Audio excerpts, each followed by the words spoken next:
Il se trouve que Monaco, qui a été une grande place d'art, comme on dit, puisque c'est notre titre, avant avait peut-être un peu perdu de terrain, elle l'a regagné.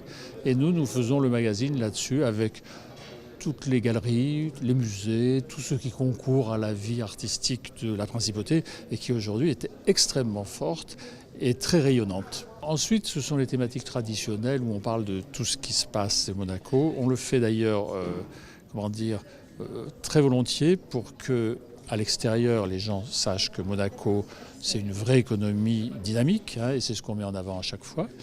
Et à l'intérieur aussi, pour dire aux Monégasques, mais vous savez, vous vivez quand même dans une principauté où il se passe plein de choses, où il y a des entreprises qui investissent et qui ne sont pas seulement à Nice ou à Bordighera, mais qui sont en Afrique, qui sont à l'autre bout du monde, et elles sont là, vivantes et souvent très très profitables. Est-ce que d'une année sur l'autre, vous voyez beaucoup d'évolutions et beaucoup de changements? Nous, on voit quand même la principauté qui évolue toujours, dans un sens ou dans un autre, que ce soit quelquefois sur l'immobilier, quelquefois sur des infrastructures, comme on voit bien, l'hôpital, tout ça. Je veux dire, c'est quand même un pays qui bouge en permanence. Quelquefois, il y a même des Monégasques qui disent que ça bouge un peu trop parce qu'on ne peut plus circuler tellement il y a de chantiers.